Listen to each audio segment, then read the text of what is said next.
Coming to you from South Point Studio, host of Punchlines, quarterback for your Pittsburgh Steelers, #1 first-round overall draft pick, Frankie Nicotero.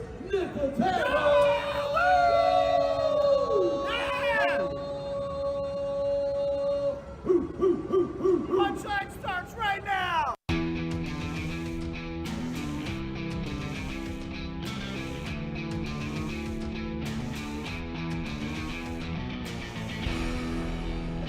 Yes, we've used that clip before, but it's so good we had to do it again. That was me at the NFL experience here for the Super Bowl in Las Vegas a few months ago, getting drafted by the Pittsburgh Steelers. But for now, the Bears are on the clock. The draft starts tonight. Welcome to South Point Studios. The show is called Punch Lines. I'm Frank Nicotero, longtime comedian, lifelong sports fan, and behind the glass, also a #1 round draft pick, the Chicago Bears. Might happen tonight if they draft this stud. Here it is. My Bears. Their next draft pick in the NFL. Draft number 24. He is coming in as running back, coming from South Point Studios. Yeah. Strike the Heisman. Here it comes.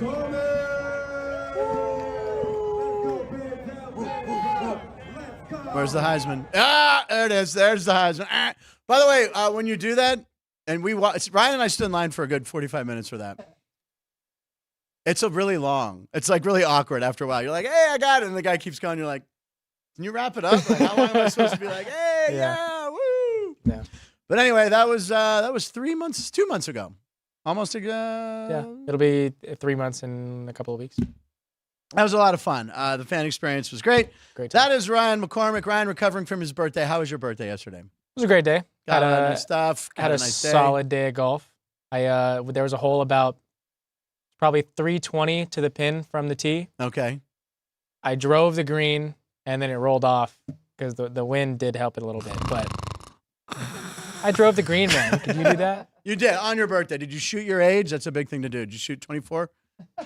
Yeah. That's a big thing for seniors, right? If you About shoot your age. 6 times that. If you could shoot your age, you wouldn't be here. You'd be on the tour.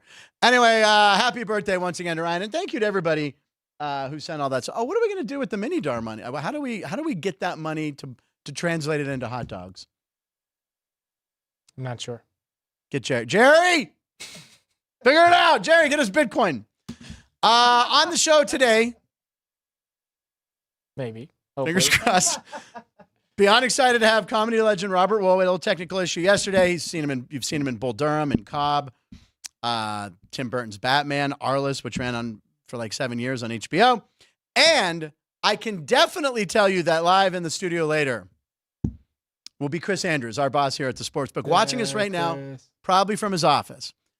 Yeah, and I told Sean applauded, trying to make up for his mistake this morning. Anyway, I said, look, if for some reason technically we don't have Robert, well, Chris has got a lot to talk about, and I told Ryan what Chris wants to talk about. He's a little perplexed, and I was too when Chris told me. I tweeted it out, so I could tease it right now. I'm going to tease it right now. Chris Andrews will be coming in here. He's got a lot of notes written down on legal pads of why there should not be an NFL draft. I would don't know what to do with that. Love to hear these notes. We are going to. You are. This is a perfect tease. He will be here soon, maybe sooner than you think. I took a video outside when I went to use the lavatory. You ever call it the lavatory? On a plane. It's a lavatory on the plane. By the way, you know how you can open the door from the outside on a plane? Little tip, little traveler. There's a little slot underneath where it says lavatory. You can just stick like a pen or a butter knife in there, slide it open. It's for safety reasons. You can open the door. They let you take butter knives on a plane? Plastic butter knife. Oh, okay. There we go. Yeah. Good point. Anyway, I went to use lavatory. The line for the hot dogs was crazy. I thought it was for us, but it wasn't for us. So anyway, Chris will be here to talk about no NFL draft. Doesn't think there should be an NFL draft. I don't know about that. Today is April 25th, 2024. It's National Telephone Day. Ryan, I know a man of your age has always had a cell phone, but back in the day, we had one wall-mounted phone. You probably never dealt with a busy signal, am I right? Is that the flashing light? It wasn't a flashing light. It was a noise you would get when you placed a call, meaning someone was unavailable. Then, Ann remembers the big day when we got call waiting. That was huge. That was a big day back then. But anyway, Mr. Watson, come here. I want to see you. Those are the famous first words uttered by Alexander Graham Bell. I've actually spent more time. Yesterday was my 24th birthday. Yep. I got my first phone when I was the Christmas of when I was 12. When you were 12? So I'm almost halfway. I've almost lived half my life with a cell phone. There you go. Yeah, half a life. All right. And did you get what age did you get your kids' cell phones? Because that's a big. They had kindergarten. Really? I did that. Yes. I was the mom who was following the school bus. The helicopter parent, as they call it, right? So chopper in it. Yeah. Well, that's good. It can be used for many safety things. Today is episode 140, and we've been looking back at 100 shows ago. And here's a clip when our buddy Denny Nagel was on the show. We were talking about baseball, talked about Craig Counsell, who signed this crazy contract with the Cubs, and then Ryan tried to get the biggest free agent to come to Chicago. Here it is, 100 shows ago. Were you surprised that Craig Counsell literally just jumped over to the Cubs? And literally, when he called the owner was like, "Oh, you're joking, right?" He's like, "No, I went to the Cubs." I mean, no, and he got like, how much money did the Cubs pay him, Ryan? Like $40 million or 60? Something like that. He's like the highest paid manager. That was kind of a shocker that he's over to the Cubs now, right? Yeah, I mean, I was really shocked myself too, Frank. You know, where was I? I think I was down in Atlanta getting ready to go to the Morgan Wallen concert and stuff, man. And somebody was asking me about him, you know, and I thought somebody had said that he stepped down from the manager's job to take the GM job with the Brewers, right. You know, and then next thing you know, I'm reading about the Cubs thing, and I was like, what? It's another fake site. Yeah. Yeah, that was a shocker right there. Yeah, so $8 million a year. 8 million a year. 40 million it total. was 40 million. Okay, I mean, for a guy that hasn't won anything, I mean, he's great. I love him, but holy crap, I don't know. So do you think it just seemed like he had a good thing going there in Milwaukee too, man? You know, I mean, gosh, you know, the pressure's going to be on him now to perform there. Cubs got to make some moves. Okay, here comes Chicago. Yep. Chicago. I didn't know they were doing that. That's good though. That's catchy. What about Schoberg? He could be a pirate. Biggest laugh of the week from everybody. Yeah, right. Pit's what about time. your show fooling yourself? All right, ladies and gentlemen, it's kind of perfect that Denny Nagel was in that clip from 100 shows ago, because when Denny was here, we ended up talking about Arliss, and he talked about how he had been traded that day to the Yankees, and they happened to be filming, and he did a little guest shot on Arliss. I couldn't find it. But anyway, we have Arliss here himself. I have been talking about this for a week. I'm thrilled that Mr. Robert Wuhl is joining the show. Robert, what's happening, buddy? How are you? Yeah, so listen, I watched every episode of Arliss because I loved that show so much, and Denny was on, and you remember when Denny was on, it was the day he got traded from the Reds to the Yankees, I believe. You know, I don't remember that fact, to be honest with you, but I remember him on. Denny was great. Yeah. Denny's always great. He's always been funny. Now, listen, I've been talking about all the stuff that you've done all week on the show. I want to just start with Bull Durham, that I feel like the MLB Network shows whenever there's no game on. It's either that or Cobb, and you're in both of those. Bull Durham, I saw in the theater, one of my favorite movies forever. You play, is it Larry, I believe, was the name of the coach, right?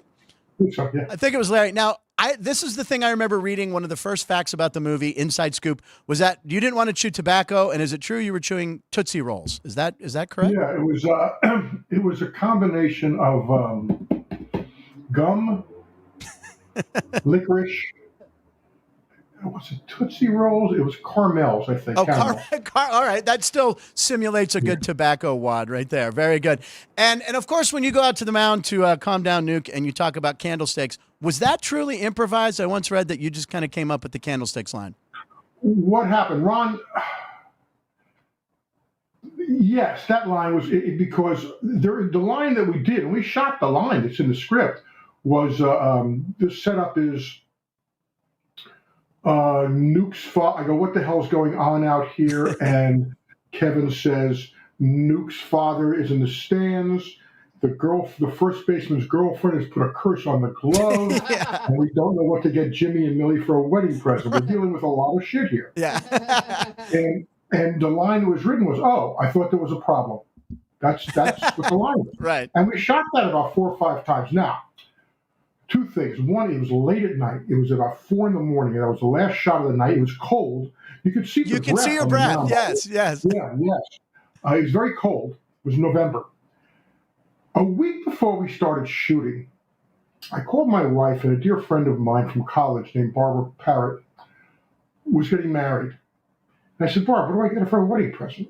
And she said, well, candlesticks always make a nice gift. To find out where she's registered and get a silverware pattern or something. And indeed, we did. So I'm thinking, if I get a chance, I'm going to do this. So Ron says, okay, Robert, you've been sitting in the dugout all night, which indeed I have. And he says, so I know you've got something to say. Let's do one take, get 2 cameras, cover this thing, go. Everybody stay in character. And when it comes time, I just said, we're dealing with a lot of shit here. And I go, well, candlesticks always make a nice gift to find out where she's registered. Maybe a silverware pattern. Okay, let's get 2, which is the key to the whole bit, is that he's still a character. Let's get 2. Let's clean this up. Never thought it would be in the movie. Million years. Never thought it would be in the movie because there's too many people in my industry who would have said, first of all, even if they let you do the line, they'd say, oh, that's funny. That works. It's in character. But as a writer-director, I didn't write it. Right. Yeah, right. It's in my movie. Whereas Ron Shelton, brilliant as he is, he said, hey, I'm happy to take credit for your genius. It's like so. And here's the thing. When they tested the movie in the focus groups, the executives came back and we want to cut the entire mound scene. Just me, the entire mound scene. And they said, why? And Ron said, why? And he said, it doesn't push the plot. To which Ron said, what plot? There is no plot. There's no plot. There's no big game or anything like that. And the only reason it stayed in, was because at the focus groups and at the screenings, when they fill out those charts, they always put what's your favorite scenes, and it was always the first or second favorite scene in the movie, always. Wow. So that's the only reason it stayed in. Wow. That's it. So the focus groups do some good once in a while. That's an amazing story. And that's a great point. But did you guys know when you were making that, though, that it was something special? Because it just felt that cast was so good and just it's such a great movie. Well, thank you. But we knew we were doing a good piece of work. Right. We knew we were doing a good piece of work, and the prose was wonderful. But you got to remember, baseball movies have not done well in about 20, 30 years. No baseball movie has made any money, really. So, no, we didn't expect it to be anywhere near the hit it was. No. That's amazing. I love it so much. And if you don't mind, we'll talk about the other baseball movie, which the other day, our mutual friend Jimmy, who set me up to talk with you, I'm watching Major League Baseball, game ends, Cobb comes on. When I was a kid, my dad gave me a book called The Baseball Reader, and it had a bunch of short stories, and there was Al Stump's short story about Ty Cobb. So I've read that. That's the basis of the movie. Exactly. And I read that, and I go, God, someday this will be a movie. So when I heard it was being a film, and it was you, Tommy Lee Jones, I'm going, oh, and Lolita Davidovich, who I had always loved. And so that was, that movie alone is also one of the reasons I just love baseball. Is just I love that story of Ty Cobb. Very dark past and everything. But what was it like? Tommy Lee Jones really went for that role. He really, I know he's a serious method actor. Was he like that on and off the set? Was he Ty Cobb? Not because he's acting. It's because that's who he is. Yeah.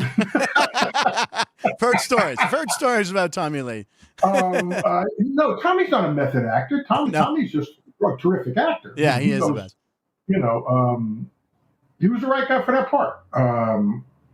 And he's terrific. And I loved working every day on that movie. Oh my God. Experience. It's such a great movie. Come on in and meet the great Ty Cobb, and you got and the reporters and you at the beginning. It's just such a great movie. But when MLB shows it, of course they just drop the audio and all the swear words. Yeah, they clean it up a little too much. Also, when I think of the movie, so, it did horribly at the box office. It was a huge bomb at the box office. So and it didn't work. But story, I'm playing in the Lexus Golf Champion, Ray Floyd. What's it called? I got it right here. The Lexus Challenge, hosted by Ray Floyd, and this is 1996. Okay. 20 years ago. And it was a great. Arliss is on the air, so they invited me, and it was who's in this thing? I can read the poster here. It was Chris O'Donnell, Arnold Palmer, Joe Pesci, Gary Player, Chichi Rodriguez, Don Shula, Dave Stockton, Lee Trevino, Tom Weisskopf, James Woods, I forgot Jimmy was playing. Michael Chiklis, Clint Eastwood, Chicklets. Raymond Floyd, Glenn Fry, Oh my God. Hal Irwin, Ken Griffey Jr., and Eastwood, Clint Eastwood, and Sean Connery, and Richard Dreyfuss. Yeah, no, this was fun. This was fun. Now, however, I'm playing with I'm playing in a foursome with Sean Connery. I was with Chi Rodriguez. Sean was with maybe Dave Stockton. I don't remember. Okay. I'm playing with with Sean Connery. Now, he's a major movies. I mean, he's Sean Connery. It's James Bond. But there's a great book, one of the best books ever, if not the best book, written about the movie industry, is by the great writer William Goldman, called Adventures in the Screen Trade. Okay. And it's William Goldman is a great author and writer. He wrote All the President's Men. He wrote Butch Cassidy and the Sundance Kid. He wrote Marathon Man. He's ghost worked on many great scripts, Good Will Hunting, and he is one of the all-time greats. And he talks about movie stars in a chapter. And he says, movie stars are the same as you or I. They get up every morning. They have to put their pants leg on one leg at a time. They have to do their morning routine like everybody else. He says they're just like you and I, except for one thing. From the time they wake up in the morning till the time they go to bed at night, no one ever tells them no. No one ever tells them no. They're in their world, most of them, with their point of view and their whole thing. And, they're movie stars. No one tells them no. No one tells them that's really stupid what you said. So we're walking down the first fairway. And Connery turns to me and he goes, "You were in that movie Cobb, weren't you?" I said, "Yes, I was." He goes, "I'll tell you why that movie didn't succeed." Okay. He goes, "Because it told what it takes to be great. And Americans don't want to see what it takes to be great." I went, okay. I should tell you, Sean, it bombed in the UK too. Okay. So I just, pitched that little, and he went, he gave a harumph. And I don't think he said 3 words to me the rest of the time. I don't know. He didn't even say Bond, James Bond. He had 3 words he could have pulled out right there. Yeah, I think those were about the last 3 words he would have ever said. Yeah, exactly. I would think that would be... No. Yeah, that would be really... It's like trying to get... I worked with Jimmy Walker, and he would not say dynamite. He wouldn't do it for any fan that came up to him, but I understand why. I understand that. Yeah. I understand. Unless he got paid a shitload of money. Exactly. Well, we were working... Again, I understand that. What's Michael Buffer would never say... what's that line? Let's get ready to rumble. Let's get ready to rumble. He got paid for that every time he said it. That's fine. Paid a ton of money. Exactly. Now let's talk about sports. I know you're from back east. You're from Jersey, but you are a Dodger fan, right? No, I'm a baseball fan. You're a baseball fan, and that's why I know Jimmy and you talk baseball, and he relays a lot of messages. So, what do you think of the season so far? And I know Jimmy's. Oh God, the Pirates had the lead when we started this interview. Now it's 6-5. Okay, they're losing to the Brewers at home. But anyway, what do you think of the state of baseball right now? Do you like the rule changes? Are you following Ohtani? What do you love about baseball this season? Okay, to answer your question, I love every single rule change. Yes, every single one of them. Every one of them. Bigger bases, fine. No shifts, fine. Great. Finally, the DH of both leagues, fine. The ghost runner, fine. Okay. Nobody wants extra innings. Right. Nobody. Let me say that again. Yeah. Nobody wants extra innings. The players don't want it. The pitching coach doesn't want it. The manager doesn't want it because it fucks up his rotation for the rest of the week. I'm guessing we can curse it. That's all right. The announcers don't want it. The networks don't want it because it goes to overtime into somebody else's spots where they've already paid for, and now they got to give money back. They don't want it. The people who work in the stadium sure don't want it. They want to get home. And above all, the fans don't want it. The ratings go down on TV in extra innings. And if you ever saw it, how many games have you watched in the 13th inning? And you're looking up there, and there's maybe 5 people in the stadium. So this horse crap about the fans, nobody wants extra innings. Plus, you got action. You got a guy at second base with nobody out. Come on. What, you want somebody else up there? It's like that's one of those things that I haven't heard yet anybody say, boy, I miss National League Baseball with a pitcher bat. Yeah, there's a few purists. Yeah, I think Costa still wants No, that's not purists. They're idiots. Yeah. They're stubborn idiots. They are. What? Oh, what? You missed a pitcher fouling off a third strike sentence, huh? You missed that, huh? Boy, that added a lot to the game. Yeah, listen. The pitch clock has saved baseball. I mean, I hope it helps. Pitch clock, great. The pitch clock has been phenomenal. The only one, the ghost runner at second. At first, I was a little hesitant, but you're at a game and then you look up and you go, oh, that's right. There's the guy who made the last outs at second. All right, this is good. Right. And there's action. And it gives somebody a reason to stay, by the way. Yeah. If you're there's nobody on, it's going to be 3 strikeouts, you're not going to stick around. Exactly. Especially if the pitchers do. Stick around for the 10th inning. After that, it's risky. Yeah, it doesn't. I mean, you don't see those marathons anymore. I remember being at a game at Three Rivers Stadium. Jim Bibby came in right before the All-Star. It was the 19th inning when the Pirates finally won on an Ed Ott base hit. But I mean, my mom, it was Mother's Day. So my mom, my dad's like, let's all go to the last place my mom wanted to be was Three River Stadium. And the game went 19 now. I'm like, isn't this great? She's like, oh, Christ, kill me. But yeah, I enjoyed every second of it. But yeah, it's what you pointed out is the pitching already is being babied. And by the way, you're just going to see position players come in more and more. The rule changes are good. I'm glad to hear you say that. Now, by the way, I have no problem with everyday players taking the mound. Yeah. First of all, every one of those guys, I imagine, was the best pitcher in the state. Probably. Yes, true. That's true. High school. In high school, they're probably the best pitcher in the state. Yeah. And this idea that, now, here's the one thing. They're pitching off a mound. Is that you're dealing with very expensive employees. Yes. So you don't want to take it. That's why, okay, now this is full disclosure. Jimmy and I have Cody Bellinger on our fantasy team this year. And the fact that he ran into that wall in Chicago, and again, it's selfish, but why the hell hasn't that been padded? Yeah, because they're going to look at a wall?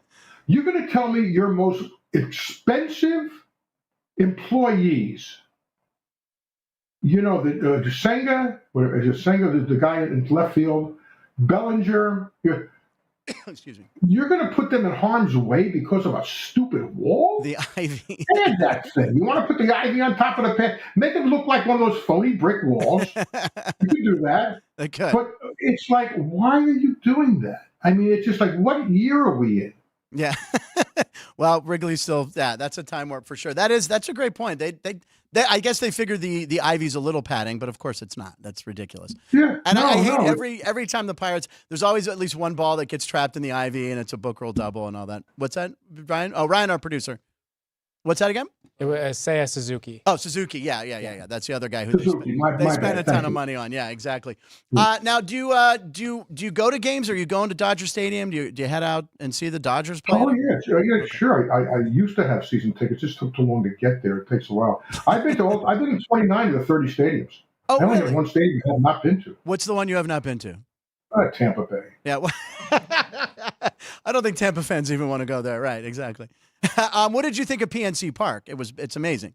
Arguably the best park in the major leagues. Okay. Yeah. I mean, I'm biased. I mean, I've been to about 15 or so, but I haven't been to San Francisco, which is odd living in LA. So that's arguably the other one. I know that. And I did love Petco. I thought Petco was tremendous. Petco's really nice. There's a lot of nice.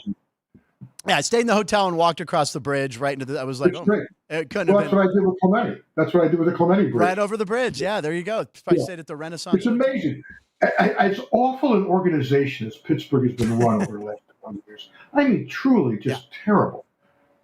But a lot of it has to do with ownership. But the one thing they got right was the stadium. They really did. They got that right. It's amazing. I try to tell people, and people still think, "Oh, wow, I went to your stadium. That city's beautiful." I'm like, "Yes." They're like, "Oh, we thought steel was still." I'm like, "We haven't made steel since the '70s. It's a beautiful. We've got a Renaissance. And that stadium with the skyline. No, I like it. Yeah, it's a great town, man. I appreciate. Well, however, I can't get my hot dog at the O anymore. The I understand the O. The O went out of business. That was by Pitt, the University of Pittsburgh. The O, the original Jimmy, I'm sure, basket of fries for like Jimmy $1. took me there. Jimmy took me there in 1984. That's when I first met Jimmy. Now, I have to throw, you mentioned Pittsburgh and right around that time period, you were in Flashdance, which I remember. Yeah. Now, isn't your line Steelers? Don't you yell Steelers? That's right, yes. Yes. And I was that's my only line. That's your only line. And I remember that was like, that's Robert Wuhl. And the kid who played this, I can't remember. I remember the character's name. Richie Blazik was the short order cook who worked at the place where Alex danced. And I was at an audition with him once, and I went up and called. I said, "You're Richie Blazik." And he goes, "No one has ever recognized me from Flashdance, and let alone remember the character name, but Mobbies was the name of the bar." I'm shocked that no one, I mean, Flashdance was a big move. I remember doing this. I was hired to improvise 2 weeks worth of comedy for Adrian Lyne, the director. Yeah. And because I didn't know, I don't, to this day, I don't know what a script is. So I sat there in this bar with all guys watching these women dance, a guy tell jokes, water being thrown out. And I'm going, what the fuck? What the hell movie is this going to be? And then for a year, and the only reason I got, when Richie said, the Steelers, I go, yo, Steelers, it was just a reaction. And thank God he said that, because that gave me a line in the movie. That's the only time I never got to improvise it. We never shot anything. But the fact that I had a line in the movie allows me to get residuals. Exactly. The residuals are based upon box office growth. And what's so funny is for a year afterwards, I'd forgotten about this, and my buddies would say, "What happened to that movie you did?" So I go, "Oh, that movie ain't coming out." I have no idea what this movie's about or anything. I mean, who knows? And then the music started, and it came out. It's this enormous hit. And there was, at least to this day, get residuals. Yeah, exactly. Yeah, I mean, because I wrote those Steelers. The sound, yeah, there you go. You'll go well. There you go. And the soundtrack is what made the film. And it's funny because when you hear the plot, you're like, okay, that's not going to work. And it's not to women. Yeah, not to women. It's a great movie. That was big time female empowerment. Yes, it was. My sister loved it, and It touched the nerve, but the soundtrack was great. The soundtrack was. My dad was a DJ at the time on the radio, and he played it, and so we had it at home. I love that movie. And you said Marathon Man, and I don't know if you heard me under my breath say, "Is it safe?" Because that's when you think Marathon Man. Sure. That's the line. Sure. So tonight's the NFL draft. Are you an NFL fan at all? Oh, sure. Okay, baseball. Who's your teams in the NFL? I grew up in New Jersey. I used to see Joe Namath play, so I was a Jet fan. Emotionally, I guess I am a Jet fan, but I think it's when I ask friends of mine who are Jet fans, DJ Evan Roberts on WFAN in New York. Okay. He's a diehard Jet fan. He used to be Craig Carton's partner. Now he's with Tiki Barber. And he's a diehard. When I was on the show, I said, you have a kid now. Are you letting him be a Jet fan? And he said, yeah. I go, I think that's a form of child abuse. I said, why would you want your son to go through 50 years of just pain? And I mean, that's where there's no chance ever. I mean, it's just a horrible organization. You know? So, Aaron Rodgers, we'll see. But again, Aaron Rodgers. Aaron Rodgers is a Hall of Fame quarterback. Right. There's no doubt about that, right? First ballot Hall of Fame, first time. That being said, and what is he, a 3-time MVP? I think 3 or 4, right, Ryan? I think. Yeah, I mean. Yeah. Okay. 3. Yeah. That being said, he's been to 1 Super Bowl. Yep. He plays in a horse division. Right. I mean, he played in that division where you were like, it's like Belichick. You were 6-0 before the evening started, before the season started. Lions, Bears, and Packers. He had all Vikings. these home playoff games that he lost at Green Bay. He went to 1 Super Bowl. That's it. And that's barely beat the Steelers. Yeah. That's the same number as Jake Delhomme. Yeah. Exactly. Okay. As Rex Grossman. 1 Super Bowl. Yeah. And again, the numbers are the numbers. I mean, he's a first ballot. I said he is, but Would you put him in your all-time top 10? I don't. I know. Pure passer. I mean, if you're looking at wins, not a pure passer. Right. The position's not pure passer. It's quarterback. All right, yeah, to win games. So no, you can't. You just can't. You can't do it. I mean, you need quarterbacks. You have to put Eli ahead of him. You have to put Ben Roethlisberger ahead of him. They each won 2 Super Bowls. Wait a minute. I'm talking. We're mentioning Eli and Ben. Let's start with like Brady. Well, that's what I'm saying. No, those are the givens. No, those are the givens. Bradshaw. I figure those are the top 10. No, I guess you're right. I agree.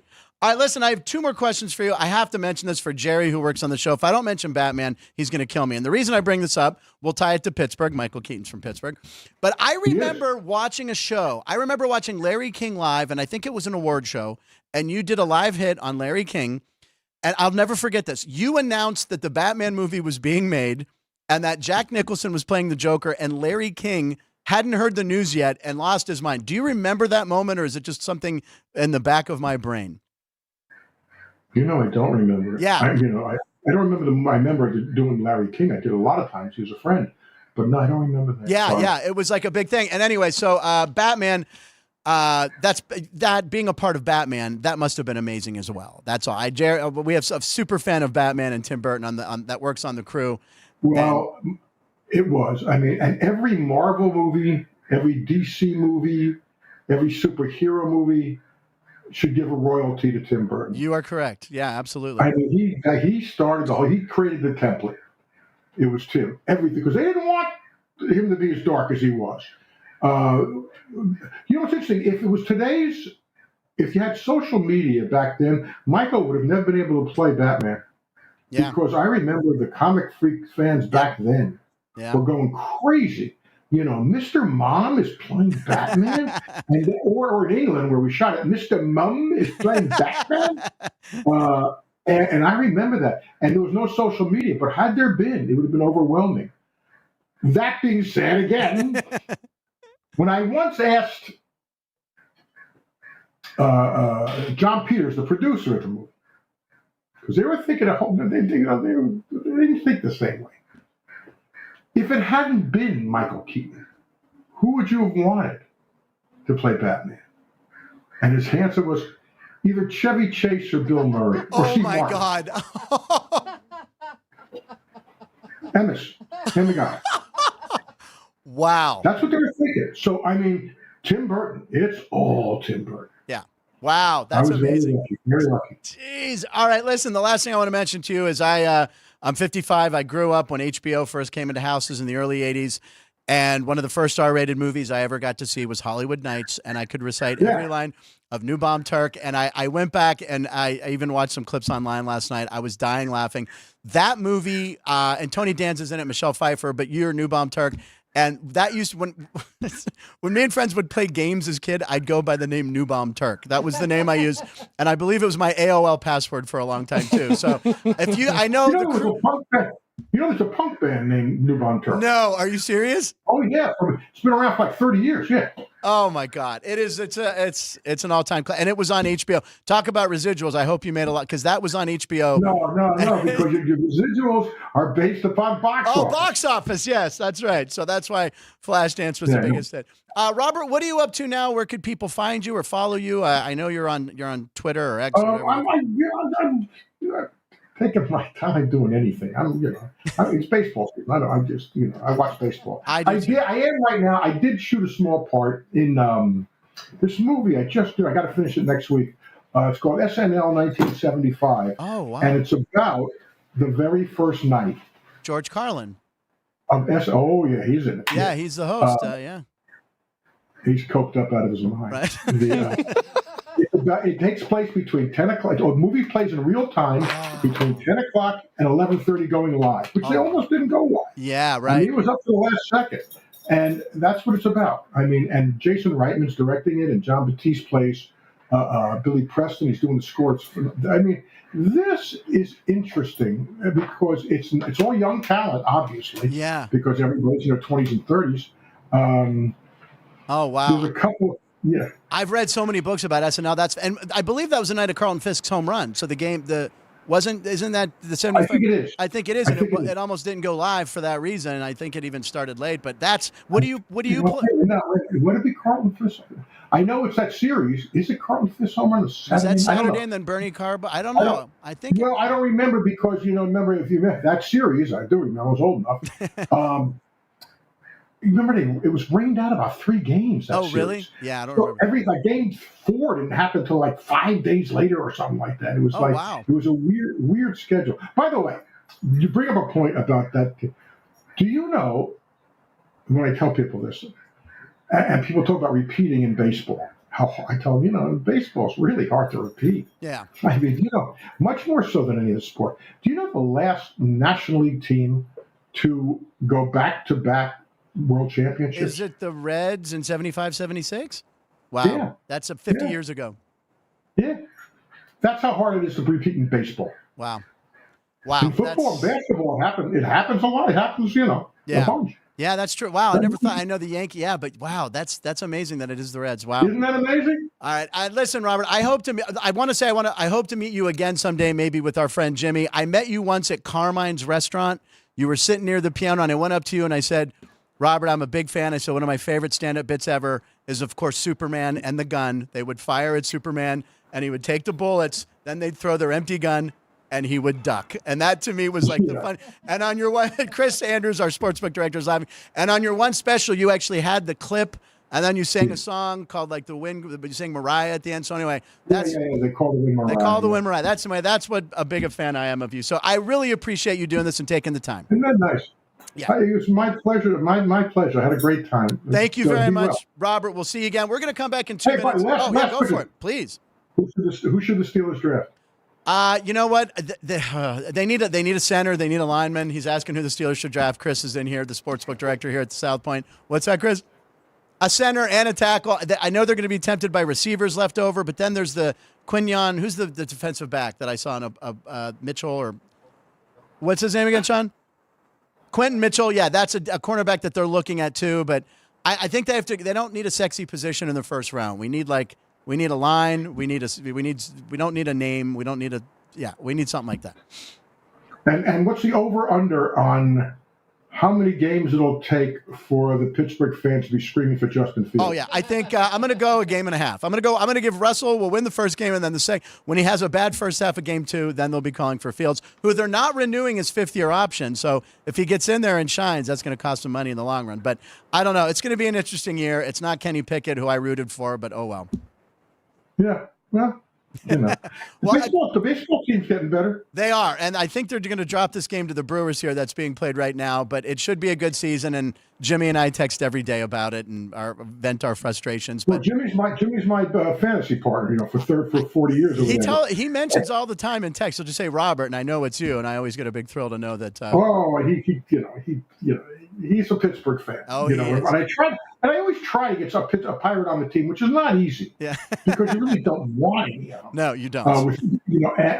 So we like last year though, we had Bednar, which was perfect. This year he went for too much money. I took for 50 cents. I had the last pick, Martin Perez. Now, I take it back though. My last pick of the draft, you needed reserves. Okay. And I had the last pick. I said, Paul Skeens. Oh, dude, how did you get that? Really? Well, because no one figured he's going to be in at least for a while. By the way, we don't know how much he's going to pitch anyway. They're going to put a cap on him at like 120 innings, I think I've seen. And he gave up a run. It was like he gave up a run last night, and it was like, oh, God, he gave up. But again, he's pitched 17 innings, I think, and has 34 strikeouts, 1 earned run. He's amazing. He's going to be great. And now that his girlfriend's done with her gymnastics, he had said that he didn't want to be promoted till she was done. Oh, Livy Dunn, that's her last name. But anyway, I think he's going to be up sooner than later with a couple injuries. But the whole Super 2 thing, which you get. I don't know. You spent a good 50 cents, I hope. I have a future on him to win Rookie of the Year, so we'll see. Yeah, well, I mean, it's like I saw something I sent Jimmy today. 19 of the 20s, Greg Maddox was talking, and he said 19 of the 20 hardest throwing pitchers in baseball have all had Tommy John. It's ridiculous. Yeah. That's not a pitch clock. That's the stupidest thing I've ever heard. Yeah, it's not. You blew out your arm because you had a pitch 1001, 1002. That's why you blew out your arm? No. Come on. It's 101, 102 is what's blowing out the Yeah, I arms. mean, yes. I mean, doesn't make sense. But Skeens is big, though. That's He's the one. 6'5". You see the size of this guy? Monster, and it looks effortless when he throws the ball, and it comes in at 101. So I mean, that'll be. might have been a good 50 cents. Again, something about minor league numbers. I always tell people, everybody, remember, they're doing this against minor league hitters. That's a good point. And they're doing this against minor league pitchers. Minor league pitchers, he hit 360 against minor league pitchers. Out of every 5, you come into for a series against a team, out of the guys you say maybe 1 in 3 games makes the major league. And he's making it as a setup guy, right? Usually. It's not minor leaguers and not major leaguers. This is true. Well, you were a major league guest. I really appreciate it. Robert Wuhl, everybody. Thank you, Robert. I hope to meet you in the future. Have a great time. Thank you. I appreciate that. That means a lot. All right. Well, should we just bring Chris right in? All right. Chris Andrews is here. We're going to bring Chris right in right now. Right? Or did you want to break? Oh, you said commercial? We're going to take a break. And we'll come right back with. I had headphones on and I didn't hear you. We'll take a quick break. Be right back with Chris Andrews. South Point offers all the types of entertainment you'd expect at a first-class Las Vegas resort. Did you know our 400-seat showroom is one of Las Vegas's top destinations for live entertainment? Enjoy live performances by classic Vegas entertainers, bands, and today's hottest comedians, plus a rock and dance floor. You can also enjoy live entertainment at the Grandview Lounge, where you'll feel all the vibes of old Las Vegas. Enjoy the music, and if you love to laugh, don't miss The Dirty at 12:30, our very own free comedy show, every Friday night at 12:30 a.m. in the Grandview Lounge. The Dirty is 100% free, so arrive early. Go to southpointcasino.com or call the box office at 77136 for today's performances at the showroom and the Grandview Lounge. When you're ready for your favorite cocktail, stop in and unwind at one of our 7 specialty lounges. There's a bar around every corner, because you're in Vegas, baby. South Point Casino has plenty of attractions for the whole family. Catch a movie. Our 16-screen movie theater includes 2 XD Extreme screens for the ultimate in viewing, sound, and luxury. After the show, treat the family to a variety of treats at our old-fashioned ice cream parlor, Kate's Corner. We scoop up a variety of creamy concoctions, including smoothies, hand-dipped cones, milkshakes, malts, sodas, and sundaes. At Kate's, there's something for everyone. And if you've still got time to spare, our bowling center might be right up your alley. Voted Best of Las Vegas, it's a great place for friends and family fun. 64 lanes, a pro shop, snack bar, and arcade. And while the kids are bowling, you can play slots and sip on a drink in the Alley Cat Lounge while overlooking the lanes. For our more serious and professional bowlers, the South Point is also home to a separate tournament bowling plaza.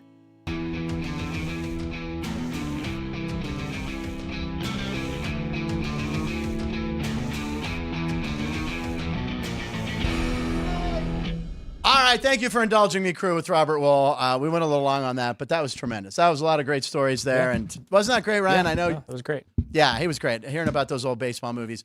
All right, here we go. I told you Chris Andrews was in the studio. Ryan is ready to hear about this. Chris Andrews, I tweeted about it before the show. Chris Andrews, sportsbook director here at South Point, believes there should not be an NFL draft. The floor is yours. Thank you. Okay. By the way, Robert Wuhl was one of the best we've ever had. That was a big throw for me. Big throw. Here's why we shouldn't have a draft. He's got notes. Here we go. I got notes, yeah. Why are we rewarding horribly run franchises? And I'm not talking about a bad year. Right. Any team can have a bad year. I'm talking about horribly run franchises. Okay. And I went back since 2000. Okay. What year are you born? 2000. Okay. Since he was born. I went back to 2000. Okay. Since that time. Okay, here are like the worst teams, records in the league. Okay. Starting with the worst. Browns, Lions, Jaguars. I figured Jacksonville. Raiders, Washington, Arizona, Houston, Jets, Carolina, Tampa, Chicago. the Rams. Right. Okay. Cincinnati, the Giants, Buffalo, and Miami. Okay. And then Tennessee was just outside of that. Tampa's the only one I don't like on that list, right? Because they've won 2 Super Bowls since then, right? They won that one in, I think, 2000. Oh, it was maybe right before. Yeah, was it 99 or 2000? Okay. What Now, was that list? I wrote Worst down. teams, worst franchise. Okay. Now I wrote down. These are the first round quarterbacks Okay, since 2000. of those teams. Okay. I counted 47. Okay. 47. Okay. 29 busts. Now you take overall since 2000, there's been 70 first round quarterbacks. It's about 50-50. Okay. 37 I'd call bust, but even that's like, there's some that they're kind of iffy. Like how do you count Robert Griffin? Because he was a bust because of injury. But he got hurt. But I still blame Daniel Snyder for how that whole thing worked, because he got hurt and he kept saying, I'm playing. And Right. Daniel Snyder said, and Shanahan kept saying, well, no, if you're healthy, we'll put you. And Snyder overruled him. So I'm counting that. Yeah, Okay. ruined his career, So of all, and I wrote down so like the Browns, yeah, the worst team. the worst. And by the way, let me backtrack for a second. What do we always say about these quarterbacks? More of these quarterbacks get ruined than developed. And these are like the horrible teams. Okay. Now, some of these guys, maybe they would have been terrible no matter what. Here's Couch, the Browns. right? Yeah. This Couch is is 99. Yeah, he's 99. That doesn't even count. Here's the Browns quarterbacks. First round drafted. Okay. Manziel. Oof. Whedon. Brady Quinn. Okay, Mayfield, who took them from, what were they, 1-31 over 2 years, took them to the playoffs. Yeah. They ruined him. And now he just signed a $50 million contract. Yeah. Okay, the Lions, they had Stafford, going to be, great, but he flourished when he went to L.A. Right. Stafford. Joey Harrington. from The Oregon. Jaguars, Blake Bortles, Gabbert, Leftwich, who was okay for a little while, and Trevor Lawrence. I still have a question mark next to him. Yeah, everyone seems to if they should pick up his 5th year, right? The Raiders. Well, Jamarcus Russell. Jamarcus Russell and Aaron Pryor. Or not Aaron Pryor. What's his Pryor from? Oh, Terrell Pryor. Terrell Pryor. From Ohio State Aaron and Pryor. Pittsburgh, That's yeah. the boxer. He's a boxer, Aaron Pryor, yeah. Okay, Washington. RG3, so questionable. Kirk Cousins. No. Oh, that wasn't first that's round. not You're first just round. doing first round. Jason Campbell, Patrick Oh, my. Ramsey, and Dwayne Haskins. Jason Campbell. God. Okay. Arizona. Matt Leinart, Kyler Murray, who I think is terrible, and Rosen. Drew Rosen. Josh Rosen. Which was the worst. Yeah, that was okay. he's out of the Houston league. had Derek Carr, who they ruined, and Deshaun Watson. I got a question mark next. Yeah. Okay. The Jets, Zach Wilson, Right. Sam Darnold. I did have Sanchez and Pennington, who I think are like Sanchez okay. went to back-to-back AFC championships. Carolina I think, had his first year. Cam Newton. Okay, good. Bryce Young, who I think is terrible. Okay. Tampa Bay, Jameis Winston, Josh Freeman. Okay. They lucked into Brady. Chicago, Mitch Trubisky, which they traded way up for, and Rex Grossman. And they got a couple others, like Buffalo was terrible. They had E.J. Manuel and J.P. Lossman. Then they got Josh Allen, who's been great. And even Tennessee, so like I said, they're questionable. Marcus Mariota, Jake Locker, from Washington, and Vince Young from Texas. So those are the bad. So out of like the 37, they've had 10 good ones out of these horrible teams. Why are you saying eliminate the draft? Okay, right? so let's go back to the draft. Okay. So we are rewarding these franchises. horrible teams. Right. With we rewarded these horrible teams with 47 top quarterback draft choices. They've ruined all but 10 of them. Jeez. I always say I want the league to thrive. I root for these quarterbacks that are coming in. I want them all to be good, even though I'm going to root against half of them every week. But I still want them to be good because I want the league to thrive. The product. So why are we rewarding these horrible teams? I wrote down a couple other ones. You look at and these are still like first round. The Baltimore Ravens, who I can't stand. Okay. We know we hate them, but ever since. Who's the general manager? It's not the old tight end. Rucker. Ozzie Newsome. Since Ozzie Newsome's been there, they've won a couple Super Bowls. Yeah. They got Joe Flacco at number 18, and they got Lamar Jackson at number 32. Yeah.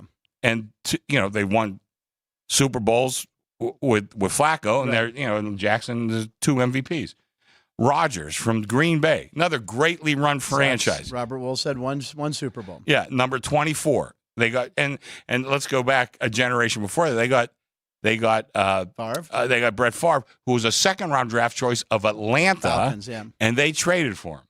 The Steelers. Roethlisberger was pick number 11. He's a Hall of Famer. Yeah.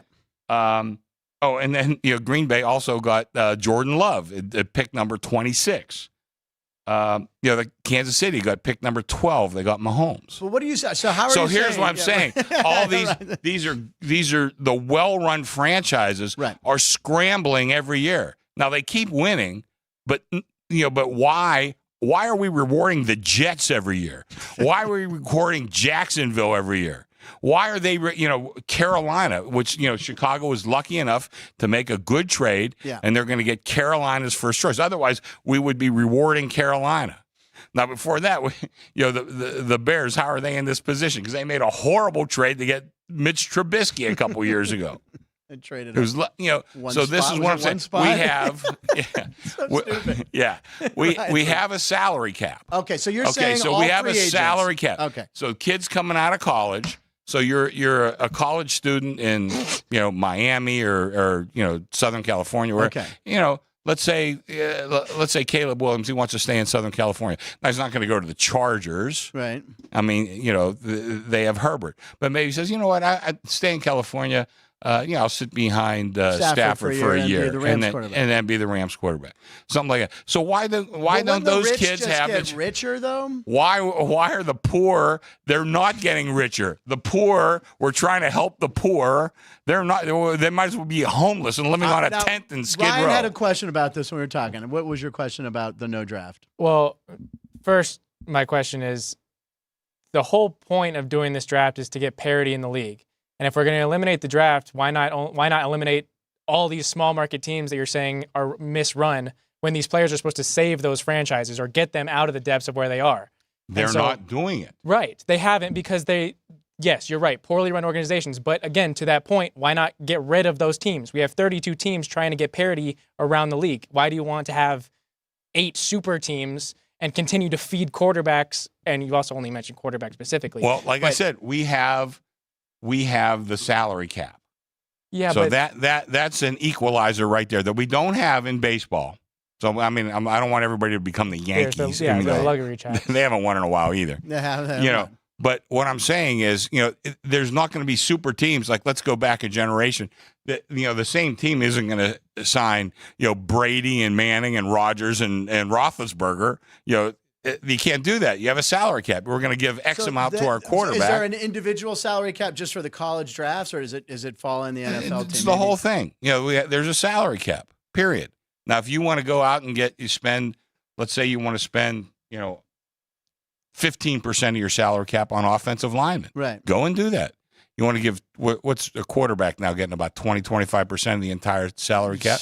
Maybe that's kind of, okay, but your job is to manage it. What I'm saying is we keep rewarding these horrible teams, and it's not creating an equalization. We're not finding parity. We're not finding that at all. Well, Keith Lyle's saying if there's no draft, how are you going to disperse new players? Have a salary cap. It's a cap. You have a salary cap. You look at Houston last year. Look at Houston last year. Yeah, they drafted C.J. Stroud and then traded back up to draft Will Anderson right there, right back to back.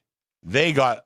They've been a horribly run franchise too. Right. Now they got lucky with C.J. Stroud, and they got D'Amico Ryans. Now maybe they're on the right track. Now you could change track. I mean, go back to our team, the Pittsburgh Steelers. I mean, when they hired Chuck Noll, and I mean they were the worst team in the league, and then all of a sudden the whole culture changed. So there's an inspiration though to run your franchise properly. You take some of these guys, take the Jets owner. Mm-hmm. He's going to make this much money. Mm-hmm. So he doesn't care. Right. Whatever happens, take the Jaguars owner. They're going to make this much money. Doesn't matter how good his team is. It doesn't matter. So we keep rewarding these guys. And my point is, we got some of these players, and I just read a whole bunch of names. Obviously people thought well of them. People thought well of Blake Bortles coming out of college, right? People thought well of Matt Leinart. They did think, well, he's a Heisman winner. okay, Yeah, right. They thought well of him. But, he went to a terrible franchise, and we never saw his potential. Take the year it was Jameis Winston and Marcus Mariota. Everybody loved both of them. It was going to be a debate who was 1 and 2. Both are struggling for jobs now, for backup jobs. So that's what I'm saying. We're rewarding these terrible franchises with the best players coming out of college, and they're not helping the team. They're making they're becoming failures because they go to the wrong team. Maybe Jameis Winston says, you know what?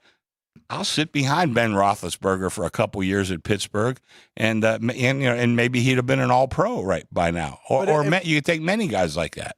But the rich get richer, right? Yeah. How does that get anybody off the bottom? Yeah. How do you get Carolina to ever be good again? Or is it because they'll have more cap space and the opportunity to start will be there? They have the opportunity. That's up to them because there's, it's not working now.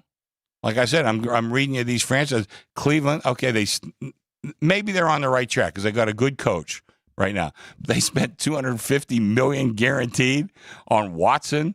I mean, that's a horribly run franchise. You just heard Robert Wald saying how horribly run the Jets are. Yeah. Did they change all of a sudden? I mean, they listen, who knows what's going to happen with Rodgers? Maybe he's going to be, turn around the franchise. Who's their last quarterback they picked? Zach Wilson? Yeah. I mean, they were better off with Michael White, coming in, and playing. And before that, who'd they pick? Sam Darnold. So this team is not getting any better. We keep giving them these, Thoughts, Ryan? What was Zach Wilson? This number 2 draft choice? Yeah. And Sam Darnold was number 3. Maybe Sam Darnold under the right coaching would be an All-Pro. I don't know.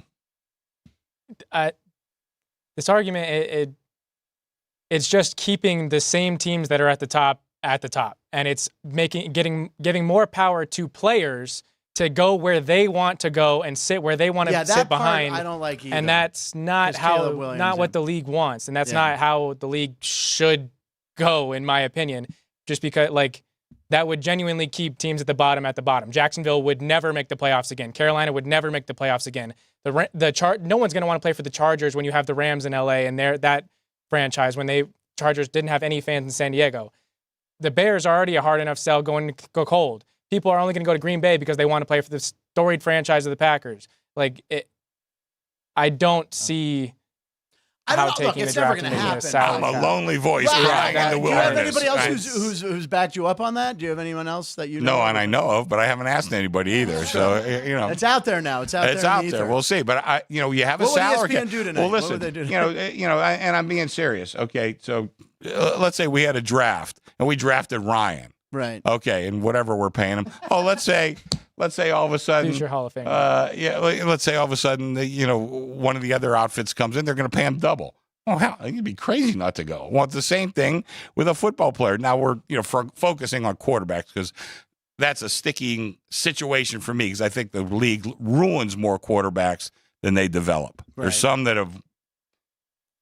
That have made it despite bad. But there's obviously they think that these players that I just named all had potential, and none of them made it. None of them. Yeah, J.P. Lossman is the one. I also think it depends on the situation that you go in. I mean, that makes it is to your point, but the roster also has to be built, or at least be somewhat headed in the right direction. You can't be in cap hell and not be able to pay players and put them around the quarterback because then the quarterback is stuck, and then you're just picking the next one. That's the cycle the Bears been in. Because of Ryan Pace setting them up, trading for Khalil Mack, paying him X amount of money. So the draft hasn't solved that. Right. No, it's not the draft. The draft hasn't solved it. It's not the draft being the problem. Yeah, it's the GM being the problem. That's what Daniel Pacheco saying. It's not the draft, it's the general manager run these expletive teams. Yeah.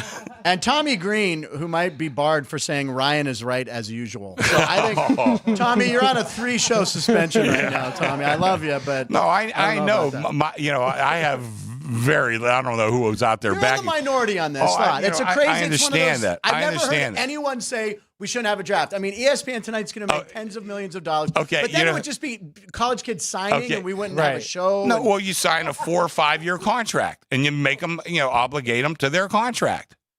He's on Get Up, Foxworth, who was the head of the union for a while.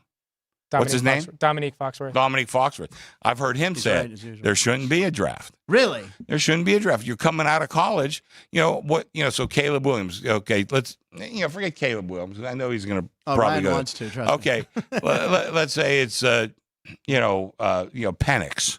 Right. It's probably going to be like a late first round draft choice, Vegas, early second. Right. Okay, but let's say he wants to go to somewhere where they have an established quarterback. Let's say L.A. Let's say, you know what? I'd love to go to L.A. I could play behind Stafford.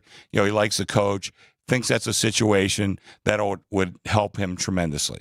Let's say instead he gets picked by one of these teams that I got written down Raiders. here. I mean, the Raiders are one of the teams they don't exactly haven't developed too many quarterbacks either. You look back at Jamarcus Russell and some of these, so, there's a lot of guys who, why don't they have a choice?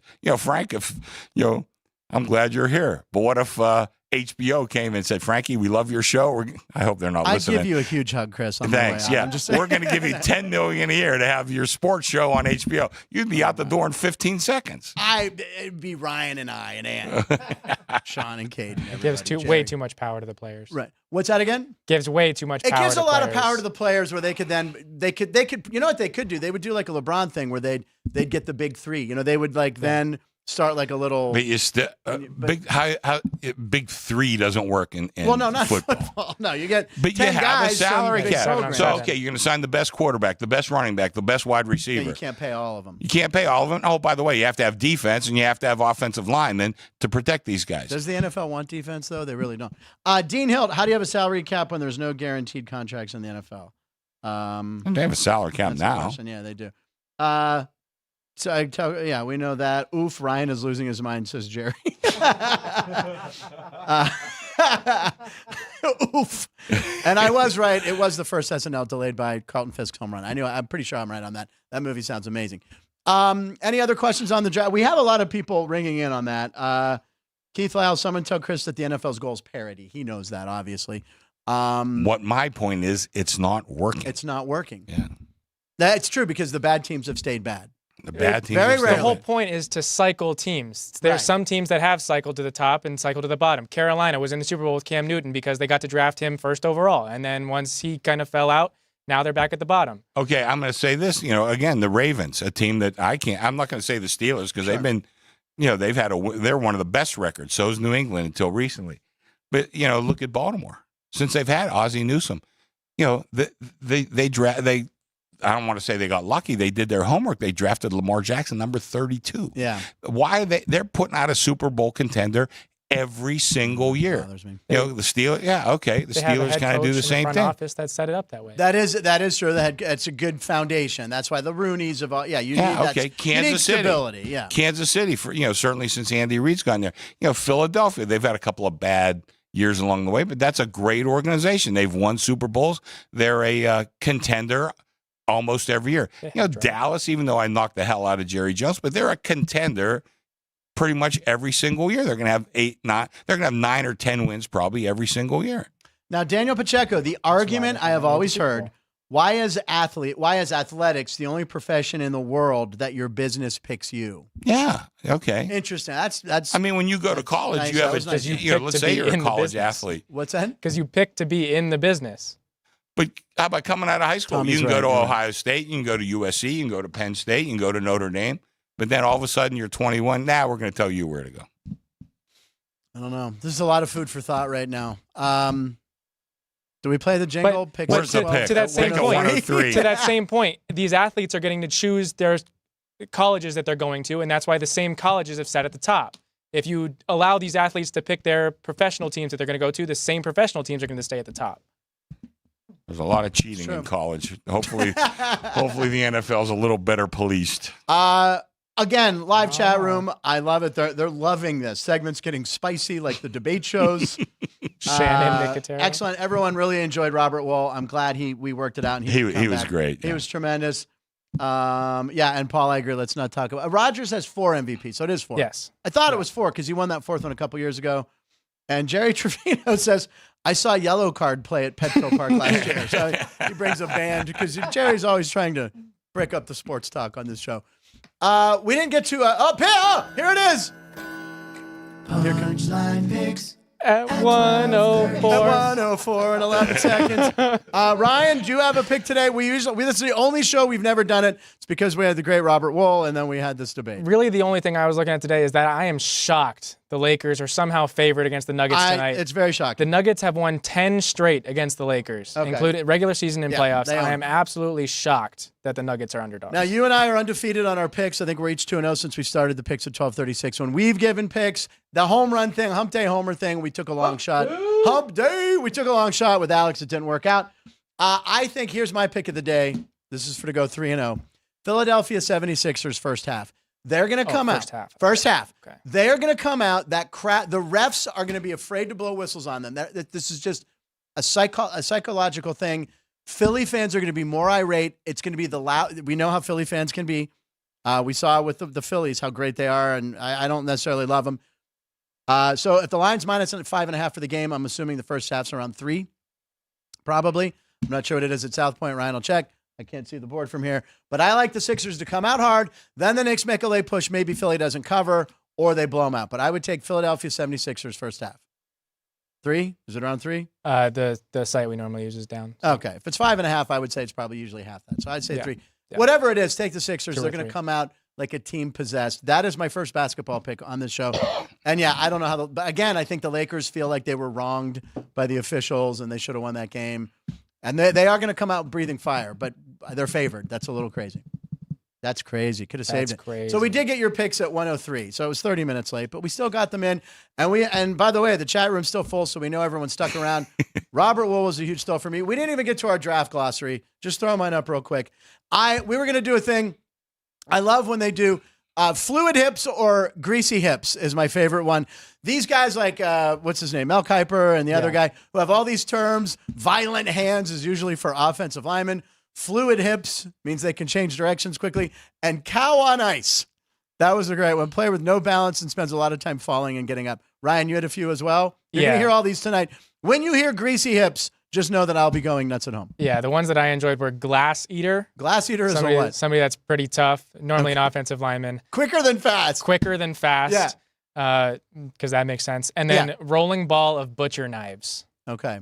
So somebody that's tough to tackle. Yeah, it's pretty vivid. Tough to tackle? Yeah, tough to tackle, doesn't want to go down, runs violently. These change every year. There'll be one. A good motor was the first. You always got a good motor.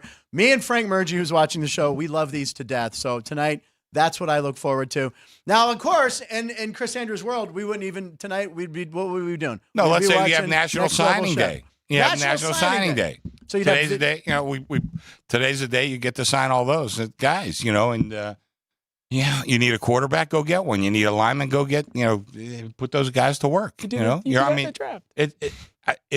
don't see it changing that much as far as like the players. I mean, I know that's kind of the argument, but I'm saying, why do we continue to reward horrible franchises, which is exactly what we're doing? Post with punchlines at 107. We're going to go ahead. I thought that was for horse. No. What? It was in the chat. What did he say? Keith said, listen to post time and sound the horns. Keith, that's why he's the king in there. So this is officially the longest show besides the draft special. We're gonna. This was one of my favorite shows too. Robert Wuhl, Chris Andrews. We're gonna continue this tomorrow. Friday's show open. Chris will be here again. Continuing with the draft. He's shutting the computer, ladies and gentlemen. I've been given the signal. Are you kidding? Enjoy. I know. We had the horns. We'll save the post for tomorrow. Bat signal. If there's any, it's a bat signal. We sent up the bat signal. Very good. Tommy, by the way, just go ahead and block him. He's not allowed back in, saying Ryan's always right.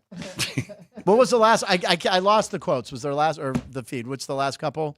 Daniel Pacheco said my facial expressions. Your facial expressions listening to Chris and his no draft thing? Just, I feel like in general. It's a visionary. This is what they called it. They called Tesla crazy. They called no draft. I'm telling that's too much like college. And on those final words, ladies and gentlemen, we're concluding episode 140 at 1:08 p.m. What's that? Ralph's in? Ralph's coming in right now. Race Day Las Vegas is about to start. And watch the draft tonight. We're going to talk about it tomorrow. Who's here tomorrow? We got Alex White and Daniel Bellinger. We have a pro NFL tight end from Las Vegas, played football with Ryan, and we have his draft story. He's going to talk about being drafted, which was on a commercial break, right? Okay. We'll talk about it tomorrow. Thank you for watching Punchlines, Lines, live in Nevada, every show.